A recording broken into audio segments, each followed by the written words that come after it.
Bismillahirrahmanirrahim.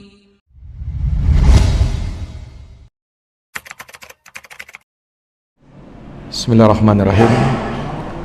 Assalamualaikum warahmatullahi wabarakatuh.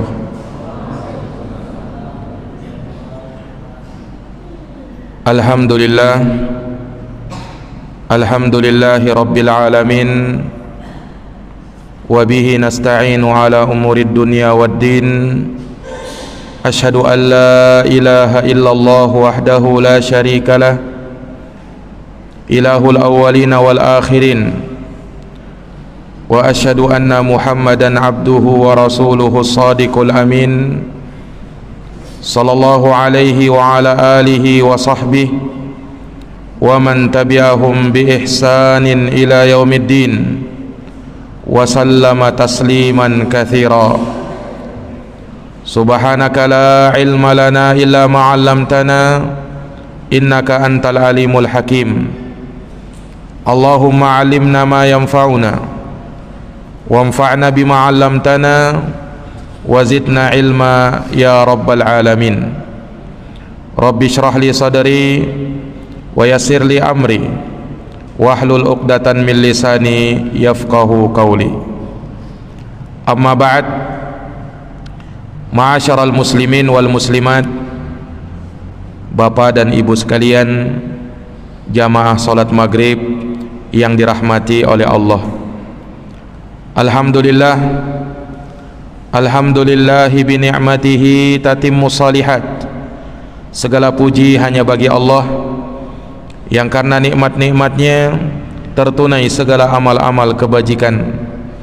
Salawat dan salam semoga terhatur limpahkan kepada junjungan kita Nabi Agung, Nabi besar Muhammad sallallahu alaihi wasallam, kepada keluarga dan para sahabat serta orang-orang yang senantiasa meniti jalannya sampai hari kiamat.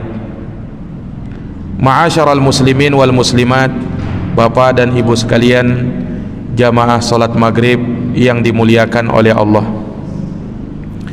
Melanjutkan pembahasan kita dari kitab Riyadhus Shalihin min kalami sayyidil mursalin lil imam al-hafidh Abu Zakaria Yahya bin Sharaf, yang dikenal dengan al-imam an-Nawawi rahimahullahu ta'ala. Pembahasan kita masih dalam bab at-taubah, bab tentang bertaubat, di mana pembahasan ini dibawakan oleh Imam Nawawi rahimahullahu ta'ala setelah beliau menjelaskan tentang masalah niat dan keikhlasan. Maka beliau datangkan berikutnya suatu ibadah yang besar. Ibadah itu disebut dengan taubat. Taubat merupakan ibadah dan dia merupakan wazifatul umur, tugas kita, kewajiban kita selama kita hidup di dunia ini. Hendaknya kita senantiasa kembali kepada Allah, hendaknya kita senantiasa bertaubat kepadanya, di mana Allah subhanahu wa ta'ala mewajibkan ibadah ini kepada setiap manusia, kepada setiap hamba-hambanya tanpa terkecuali. Taubat bukan hanya disyariatkan bagi orang-orang awam, bagi orang-orang yang berbuat maksiat, tetapi yang namanya taubat dibutuhkan oleh setiap hamba Allah, dibutuhkan oleh setiap talabatul ilm, dibutuhkan oleh setiap para ulama, bahkan merupakan ibadah yang senantiasa dilakukan oleh para anbiya wal mursalin. Sebagaimana yang telah kita sebutkan bahwa Nabi kita Muhammad sallallahu alaihi wasallam, beliau senantiasa beristighfar dan bertaubat kepada Allah subhanahu wa ta'ala. Bahkan di penghujung umurnya, Nabi kita Muhammad sallallahu alaihi wasallam diperintahkan oleh Allah untuk memperbanyak istighfar. Turun ayat, fasabbih bihamdi rabbika wastaghfir innahu kana tawwaba. Maka bertasbihlah wahai Muhammad, perintah kepada Nabi, bertasbihlah seraya memuji Tuhanmu, wastaghfir, dan minta ampunlah kepadanya, innahu kana tawwaba, sesungguhnya dia adalah maha menerima taubat bagi hamba-hambanya. Makanya Nabi kita Muhammad sallallahu alaihi wasallam ketika turun ayat ini, beliau membacanya, bahkan menyebutkannya di dalam solatnya. Ketika sujud, Rasulullah sallallahu alaihi wasallam membaca doa, subhanakallahumma wa bihamdika, subhanakallahumma rabbana wa bihamdik, Allahumma ghfirli. Subhanakallahumma rabbana wa bihamdik, Allahumma ghfirli, yang artinya, maha suci Engkau ya Allah, dan segala puji bagimu, aku mohon ampun kepadamu. Ini doa sujud yang Nabi sallallahu alaihi wasallam ucapkan di penghujung hayatnya. Nabi memperbanyak doa itu, yang di dalamnya terdapat permohonan ampun kepada Allah subhanahu wa ta'ala. Maka Al-Imam Nawawi rahimahullahu ta'ala menyatakan di dalam kitabnya ini, qala al-ulama, berkata para ulama, at-taubatu wajibatun min kulli dambin, yang namanya taubat adalah perkara yang wajib hukumnya dari setiap dosa, dari setiap pelanggaran, wajib hukumnya untuk bertaubat kepada Allah. Ketika seorang terjerumus ke dalam dosa, suatu pelanggaran, maka dia bertaubat kepada Allah subhanahu wa ta'ala. Kapan dia tidak bertaubat, maka dia berdosa, karena bertaubat hukumnya wajib. Sehingga kalau ada orang terjatuh dalam dosa, kemudian dia tidak bertaubat, maka dosanya ada dua: dosa karena dia berbuat maksiat, dan dosa karena dia tidak bertaubat. Dosa karena tidak bertaubat itu dosa tersendiri. Ini para jamaah yang dirahmati dan dimuliakan oleh Allah subhanahu wa ta'ala. Taubat merupakan ibadah yang dicintai oleh Allah subhanahu wa ta'ala. Oleh karenanya Rasulullah sallallahu alaihi wasallam bahkan menyebutkan dalam sebuah hadits yang sahih, "Lau lam tudnibu ladahaballahu bikum thumma jaa biqaumin yudnibun fayastaghfirunallaha fayaghfirullahu lahum." Kata Nabi sallallahu alaihi wasallam, andaikan kalian tidak berbuat dosa, niscaya Allah akan melenyapkan kalian. Kemudian Allah mendatangkan suatu kaum yang mereka berbuat dosa, lalu mereka minta ampun kepada Allah, dan Allah pun mengampuni dosa-dosa mereka. Ini menunjukkan kepada kita bahwa bertaubat kepada Allah subhanahu wa ta'ala adalah ibadah tersendiri, yang dengannya kita akan semakin mendekatkan diri kita kepada Allah subhanahu wa ta'ala. Dan taubat adalah sebab pengampunan. Allah berfirman, wa may ya'mal su'an aw yadhlimu nafsahu summa yastaghfirullaha yajidullaha ghafurur rahima.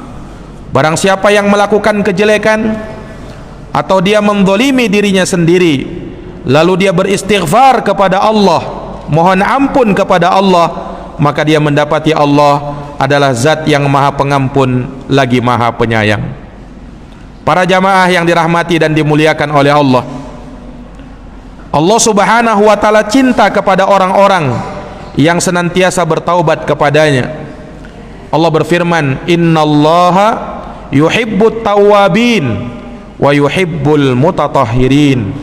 Sesungguhnya Allah Subhanahu wa ta'ala cinta kepada orang-orang yang bertaubat dan cinta kepada orang-orang yang senantiasa mensucikan dirinya. Kalau mau dicintai oleh Allah, maka perbanyak taubat kepada Allah. Kalau mau disayangi oleh Allah, perbanyak istighfar kepada Allah Subhanahu wa ta'ala. Ketika Allah sudah cinta kepada hamba, maka di sana dia akan mendapatkan kemuliaan demi kemuliaan. Ketika dia memperbanyak istighfar kepada Allah, Allah cinta kepada dia. Ketika Allah cinta kepada dia, maka Allah akan menjadi penglihatannya yang dia pakai untuk melihat.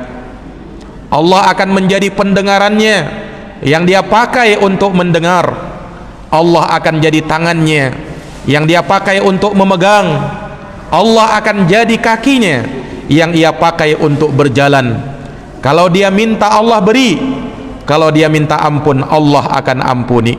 Artinya jamaah sekalian, orang-orang yang dicintai oleh Allah, Allah akan jaga pendengarannya, Allah akan jaga penglihatannya, Allah akan jaga tangan dan kakinya, bahkan seluruh anggota badannya Allah jaga agar tetap berada di dalam keridhoannya.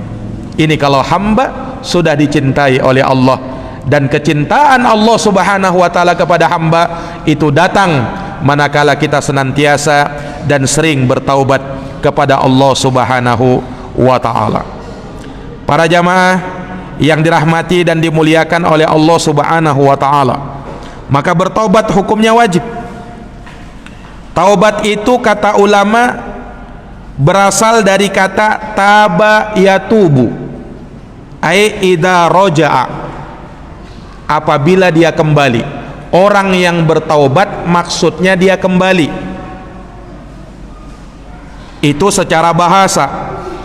Dan secara istilah syar'i, ulama mendefinisikan taubat itu adalah ar-ruju'u min ma'siyatillahi ta'ala ila ta'atih. Taubat itu maksudnya kembali dari yang tadinya bermaksiat kepada Allah menuju kepada ketaatan kepadanya. Itu namanya taubat. Dan sebesar-besar yang namanya taubat adalah bertaubat dari kekufuran menuju kepada keimanan. Allah berfirman di dalam Al-Quran surat Al-Anfal ayat 38, qul lilladina kafaru, katakanlah kepada orang-orang kafir itu, iyantahu, jika mereka berhenti dari kekafirannya, yughfar lahum ma qad salaf, maka akan diampuni untuk mereka apa yang telah berlalu dari dosa-dosa mereka. Ini taubat yang sebesar-besarnya taubat. Taubat dari kekufuran menuju kepada keimanan. Kemudian kita bertaubat dari dosa-dosa besar, dari dosa riba, dari dosa zina, dari dosa minum khamar, dari dosa berjudi, dari dosa mencuri, dan dari dosa besar-besar, dan dari dosa besar yang lainnya kita memohon ampun kepada Allah Subhanahu wa ta'ala darinya. Demikian pula kita memohon ampun kepada Allah dari saghairud dunub, dari dosa-dosa kecil. Itu pun kita wajib meminta ampun kepada Allah Subhanahu wa ta'ala darinya. Sebab dosa kecil kalau dilakukan terlalu sering, maka tidak ada yang namanya dosa kecil. Ibarat gunung, tidaklah dia menjadi gunung atau bukit yang besar kecuali awalnya dari kerikil-kerikil yang kecil, terus bertambah sehingga menjadi bukit, bahkan menjadi gunung yang besar. Maka jamaah yang dirahmati oleh Allah, kalau berbuat dosa jangan melihat kecil atau besarnya dosa itu, tapi lihat kepada siapa kita berbuat dosa, kepada Allah Subhanahu wa ta'ala Rabbul Alamin. Para jamaah yang dirahmati dan dimuliakan oleh Allah, kemudian Imam Nawawi rahimahullahu ta'ala, beliau menyebutkan syarat taubat. Kata Imam Nawawi, fa in kanatil ma'siyatu bainal abdi wa bainallahi ta'ala, apabila suatu maksiat terjadi antara seorang hamba dengan Allah Subhanahu wa ta'ala, la tata'allaqu bihaqqi adamin, yang tidak ada kaitannya dengan hak orang lain, falaha salasatu syurutin, maka ada 3 syarat dari syarat taubat itu. Ini kata Imam Nawawi rahimahullah, 3 syarat taubat. Sebagian ulama menambahkan ada 2 syarat lagi. Jadi keseluruhannya ada 5 syarat taubat. Yang pertama, al-ikhlasu lillahi ta'ala.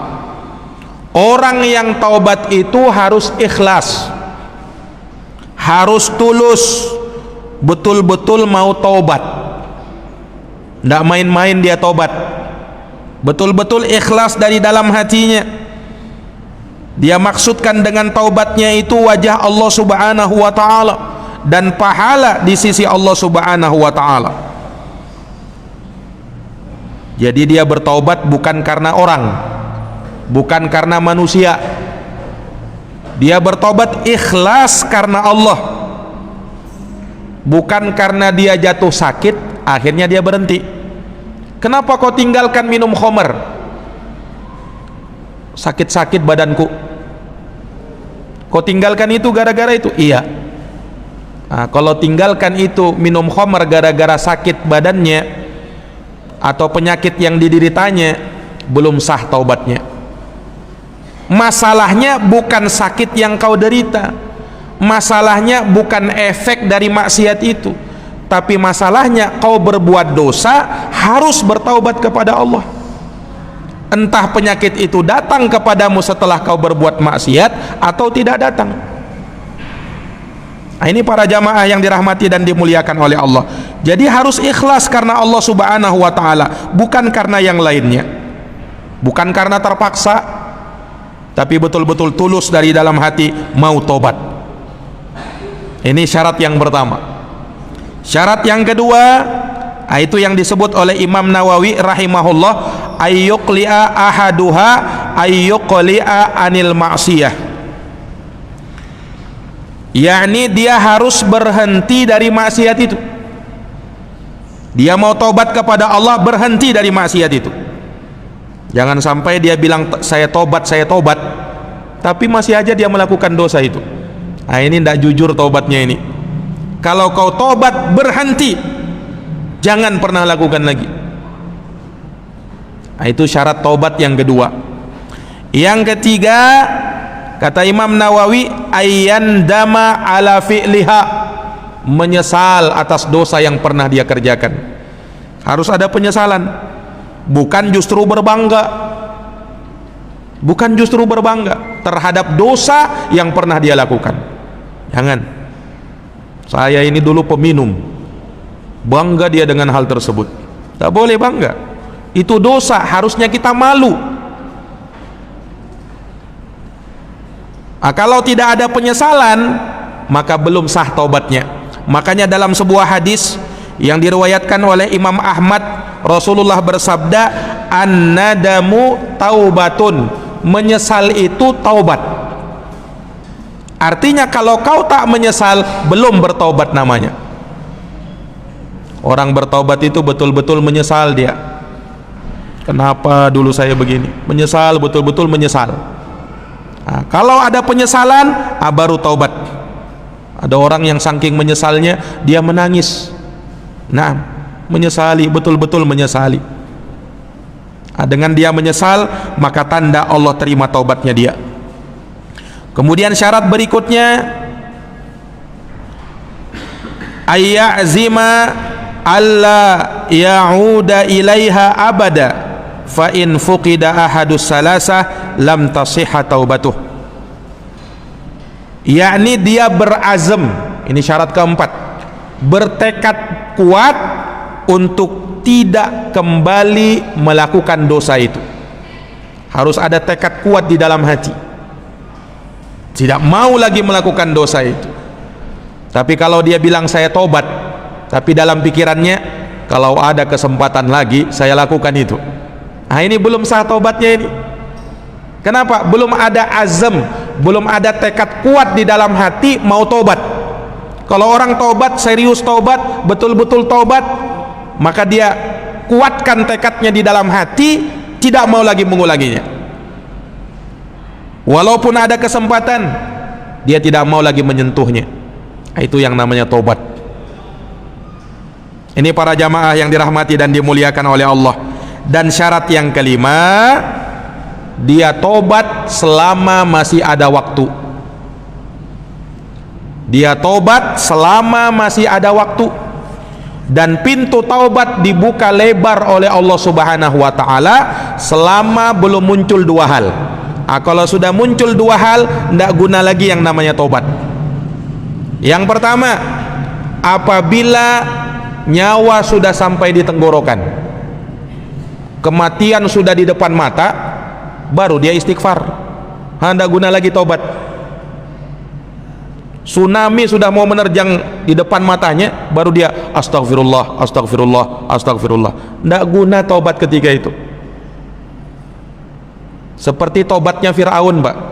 Fir'aun itu sempat tobat loh ketika dia mau tenggelam di Laut Merah itu. Dia katakan apa? Amantu bima amanat bihi banu Israel. Aku beriman dengan apa yang diimani oleh Bani Israel. Tapi dia sudah mau tenggelam, baru mau dia tobat. Kata Allah, al-ana wa qad asaita. Baru sekarang wahai Fir'aun kau mau tobat, padahal kau sudah bermaksiat. Allah tidak terima tobatnya Fir'aun. Kenapa? Dia tobat, nyawa sudah sampai di tenggorokan. Allah tidak terima tobat yang seperti itu. Itu yang pertama, Pak. Jangan sampai kita tobat pada waktu itu. Yang kedua, ketika matahari terbit di barat. Kalau matahari sudah terbit di barat, tanda kiamat sudah hampir tiba. Ketika matahari terbit dari arah barat, tobat tidak berguna lagi. Yang kafir tetap kafir, yang maksiat tetap maksiat. Tidak guna lagi yang namanya tobat. Selama dua ini belum muncul, maka taubat kita masih diterima oleh Allah Subhanahu wa ta'ala. Segera bertaubat kepada Allah Subhanahu wa ta'ala. Jangan tunda-tunda lagi. Segera bertaubat.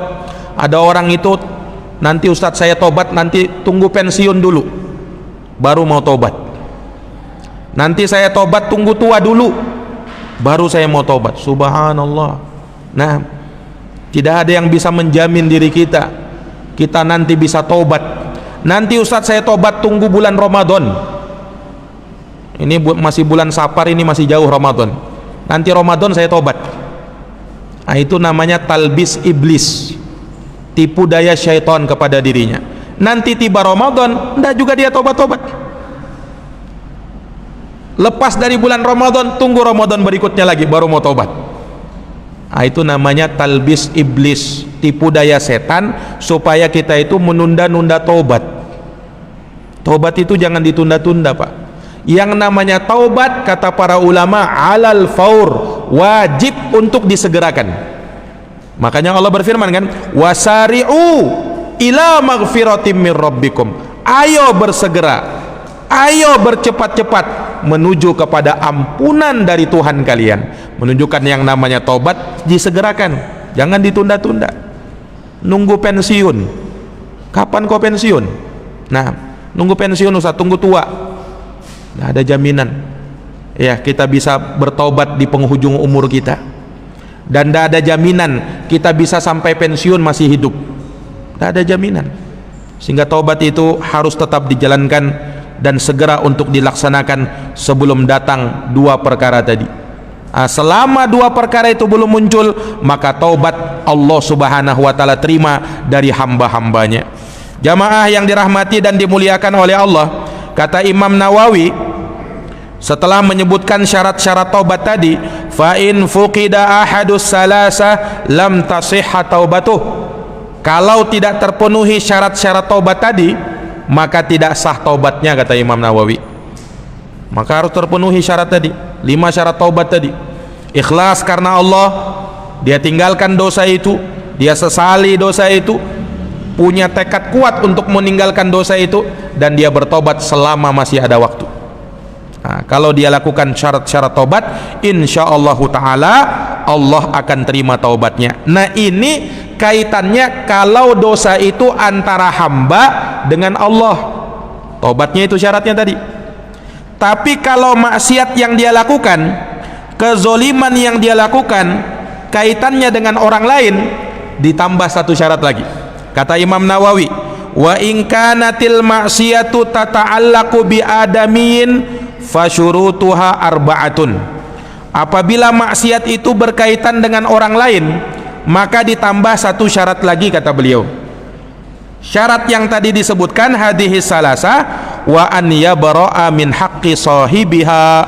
Kemudian dia membersihkan diri dari apa yang menjadi hak saudaranya tersebut yang telah dia zalimi. Fa in kanat malan aw nahwahu raddahu ilaihi. Kalau itu kaitannya dengan harta, dia pernah mencuri, pernah mengambil harta orang lain, wajib dia kembalikan. Tidak sekedar dia tobat kepada Allah, tetapi dia kembalikan harta yang pernah dia ambil itu. Wa in kanat hadda qadhfin wa nahwihi makkanahu minhu aw talaba afwih. Kalau dosa yang dia lakukan itu, kezaliman yang dia lakukan itu, di mana dia telah menuduh saudaranya dengan tuduhan yang tidak benar, maka dia hendaknya datang kepada saudaranya, minta ditegakkan hukum kepada dirinya, atau minta maaf, minta dihalalkan. Kasih tahu sama kawannya, dulu saya pernah memfitnahmu, dulu saya pernah menggibahmu, dulu saya pernah mengolok-ngolokmu, saya tobat, saya minta maaf, tolong ampuni saya, tolong maafkan saya. Itu syarat taubat, Pak, kalau kaitannya dengan orang lain. Karena nanti dia bisa menuntut di akhirat. Nanti dia bisa menuntut di akhirat, Pak. Ada persidangan khusus di akhirat bagi orang-orang yang pernah mendolimi saudaranya ketika di dunia. Itu persidangan di jembatan Qantoroh. Kalau selama ini kita kenal ada sirat, jembatan yang dipampangkan di bawah neraka jahanam. Ketika orang berhasil lewat itu, ada satu jembatan lagi yang harus dilewati. Jembatannya disebut dengan jembatan Qantoroh. Nah, di jembatan Qantoroh inilah, kata Nabi, di mana manusia diselesaikan urusannya antara satu dengan yang lainnya. Pernah terjadi kezaliman, pernah terjadi ini dan itu, diselesaikan di situ, di jembatan Qantoroh itu. Baru setelahnya bisa masuk surga atau masuk neraka. Nah, ini para jamaah yang dirahmati dan dimuliakan oleh Allah. Jadi kalau dosa itu berkaitan dengan hak orang lain, maka dia selesaikan kepada orang tersebut. Dia selesaikan kepada orang tersebut. Masalahnya bagaimana, Ustadz, kalau orang yang pernah kita zalimi itu sudah tiada, sudah meninggal dunia, apa yang harus kita lakukan? Minta maaf? Tidak mungkin, dia sudah meninggal. Yang kita lakukan banyak-banyak memintakan ampunan untuk saudara yang pernah kita zalimi itu. Mintakan, doakan ampunan untuk dirinya. Kemudian kitanya memperbanyak amalan-amalan sunnah, supaya apa yang kita lakukan dahulu ya tidak menjadi hantaman bagi kita nanti di akhirat. Ini para jamaah yang dirahmati oleh Allah, karena setiap yang kita lakukan di dunia ini akan ada pertanggungjawabannya di hadapan Allah. Kalau tak selesai di dunia, nanti diselesaikan di akhirat. Orang yang merasa terzolimi di dunia, jangan khawatir, akan ada pengadilan di akhirat. Kalau dia merasa terzolimi di pengadilan dunia, pengadilan akhirat akan menegakkan dengan seadil-adilnya. Ini para jamaah yang dirahmati dan dimuliakan oleh Allah. Naam, maka beliau menyebutkan perkara ini. Wa in kanat ghibatan istahallahu minha. Kalau dia pernah menggibah saudaranya, dia minta dihalalkan. Wa yajibu ayyatuba min jami'id dzunub, dan dia wajib bertobat dari semua yang namanya dosa. Dosa dia wajib bertobat. Fa in taba min ba'diha sahhat taubatuh. Kalau dia telah bertobat dari sebagian dosanya, maka sah taubatnya. Inda ahlil haqqi min dzalika dzambi. Menurut pendapat orang-orang yang berada di atas kebenaran terkait dengan hal tersebut. Wa baqiya alaihil baqi, dan tersisa darinya dosa yang lain. Artinya begini, ada orang berbuat dosa, dosanya terlalu banyak. Dosanya minum khamar ia lakukan, berzina dia lakukan, makan riba dia lakukan, berjudi dia lakukan. Dia taubat dari dosa makan riba dulu. Ya tobat dari dosa makan riba. Ya Allah, ampuni dosa saya ya Allah. Saya pernah makan riba, ampuni dosa saya. Walaupun yang lainnya dia belum taubat. Nah, kata Imam Nawawi, sah taubatnya untuk dosa makan riba itu. Tapi dia punya kewajiban bertaubat dari dosa-dosa yang lain juga. Artinya begini, ada orang melakukan dosa bukan hanya 1-2 dosa. Dia mungkin punya banyak dosa. Ketika dia bertobat dari salah satu dosa itu, sah tobatnya dari dosa yang ia bertobat di situ. Tapi dia punya kewajiban untuk bertobat dari dosa-dosa yang lain. Nah, ini para jamaah yang dirahmati oleh Allah. Artinya apa? Artinya apa? Seseorang itu terkadang dia berbuat dosa. Dia berbuat dosa. Ada dosa-dosa yang dia belum bisa tinggalkan. Karena mungkin hawa nafsunya masih berada pada dirinya, dia belum bisa tinggalkan yang itu. Tapi untuk dosa yang lain dia tinggalkan, maka dia bertobat dari dosa itu. Kata Imam Nawawi, sah taubatnya dari dosa itu. Tapi untuk dosa yang lain, dia masih punya kewajiban untuk bertobat lagi. Nah, ini para jamaah yang dirahmati dan dimuliakan oleh Allah Subhanahu wa taala. Kemudian Imam Nawawi menyebutkan terkait dengan keutamaan taubat itu. Wa qad tadhaharat dalailul kitabi was sunnati wa ijma'ul ummah ala wujubit taubah. Dan telah banyak dalil-dalil dalam Quran dan sunnah, bahkan ijma' para ulama, ijma' umat Islam ini akan wajibnya bertobat, akan wajibnya tobat. Qala Allah Ta'ala, Allah Ta'ala berfirman, wa tubu ilallahi jami'an ayyuhal mu'minun la'allakum tuflihun. Kata Allah, dan bertaubatlah kalian kepada Allah semuanya, wahai orang-orang yang beriman, la'allakum tuflihun, supaya kalian mendapatkan keberuntungan. Kata para ulama, ayat ini memerintahkan kita bertaubat. Tubu ilallah, bertaubatlah kepada Allah, didatangkan dalam bentuk fi'il amr. Dalam kaedah usul fikih dikatakan al-amru yufidul wujub. Yang namanya perintah bermakna wajib. Kalau diperintah berarti wajib. Tubu ilallah, perintah dari Allah, tobat kalian kepada Allah jami'an, semuanya. Ayyuhal mu'minun, Allah panggil lagi, wahai orang-orang beriman. Menunjukkan orang beriman ada dosanya tidak? Ada dosanya juga orang-orang yang beriman, tetapi mereka punya taubat. Mereka bertaubat kepada Allah Subhanahu wa taala dan mereka menyesali dosa yang pernah mereka lakukan. Kemudian Allah tutup dengan mengatakan la'allakum tuflihun, supaya kalian beruntung. Menunjukkan dengan taubat kita beruntung. Artinya pemahaman kebalikannya, kalau kau tidak taubat kau akan merugi. Kalau kau tidak bertaubat kau pasti merugi. Kalau kau taubat maka kau beruntung. Nah, maka karena ini berkaitan dengan masalah keberuntungan dan kerugian, bukan hanya di dunia. Kalau di dunia kita rugi, Pak, kita masih bisa perbaiki. Di dunia kita rugi misalnya, kita masih bisa untung di lain kesempatan. Tapi kalau di akhirat, rugi di akhirat, rugi selama-lamanya. Ini masalahnya.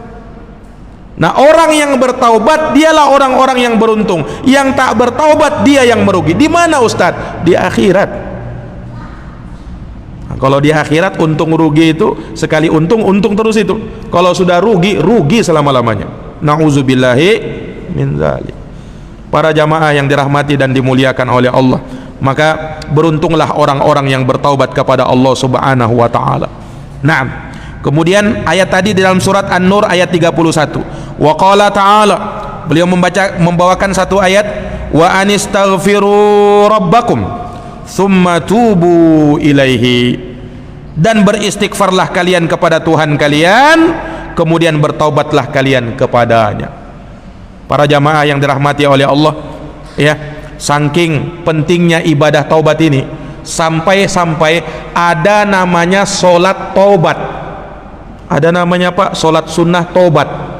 Artinya bagaimana? Kalau kita merasa pernah melakukan perbuatan dosa, maka taubat kita kepada Allah Subhanahu wa taala. Caranya bagaimana? Bertobat, betul-betul minta ampun kepada Allah. Lebih sempurna lagi kalau kau jadikan dengan melaksanakan solat 2 rakaat sunnah, salat sunnah taubat namanya. Dalilnya mana? Dalilnya hadis sahih dari sahabat Abu Bakar As-Siddiq radhiyallahu anhu. Kata Nabi sallallahu alaihi wasallam, "Ma min rajulin yadnabu damban." Tidak ada seorang pun yang dia berbuat dosa dengan suatu dosa. Thumma yaqum, lalu dia berdiri, fayatatahharu, lalu dia berwudu, summa yusalli, lalu dia salat sunnah tobat. Salat sunnah tobat itu Pak dikerjakan 2 rakaat. Kapan waktunya Ustadz? Waktunya bebas, bisa pagi, bisa siang, bisa sore, bisa malam. Paling bagusnya malam, karena di waktu malam itu waktu yang utama. Dia sholat taubat kata Nabi SAW, summa yastaghfirullah, lalu dia minta ampun kepada Allah, illa ghafarallahu lah, melainkan Allah akan menerima taubatnya, Allah akan mengampuninya. Makanya Pak, lakukan sholat sunnah taubat itu. Kalau kita pernah melakukan dosa, sholat sunnah taubat 2 rakaat, 2 rakaat sunnah. Bacaan suratannya apa Ustaz? Bacaan suratannya bebas. Faqra'u ma tayassara laka minal Qur'an, bacalah apa yang mudah bagimu dari ayat-ayat Quran. Yang penting kita sholat sunnah taubat. Nah, terakhir beliau bawakan ayat dalam Al-Quran surat At-Tahrim ayat 8, ya ayyuhalladzina amanu tubu ilallahi taubatan nasuha, wahai orang-orang yang beriman, bertaubatlah kalian kepada Allah dengan taubat yang jujur. Bukan taubat main-main, jujur taubatnya. Taubat nasuha itu apa artinya Ustaz? Taubat yang jujur. Itu artinya taubat nasuha, taubat yang jujur. Para jamaah yang dirahmati dan dimuliakan oleh Allah, mungkin ini yang bisa kami paparkan insyaallah taala terkait ayat dan hadis-hadis yang dibawakan oleh Imam Nawawi, akan kita bacakan di pertemuan yang akan datang biidznillah taala. Wallahu taala a'lamu bisawab. Jazakumullahu khairan katsiran. Subhanakallahumma wa bihamdika asyhadu an la ilaha illa anta astaghfiruka wa atubu ilaik. Subhana rabbika rabbil izzati amma yasifun wa salamun alal mursalin walhamdulillahi rabbil alamin. Wassalamu alaikum warahmatullahi wabarakatuh.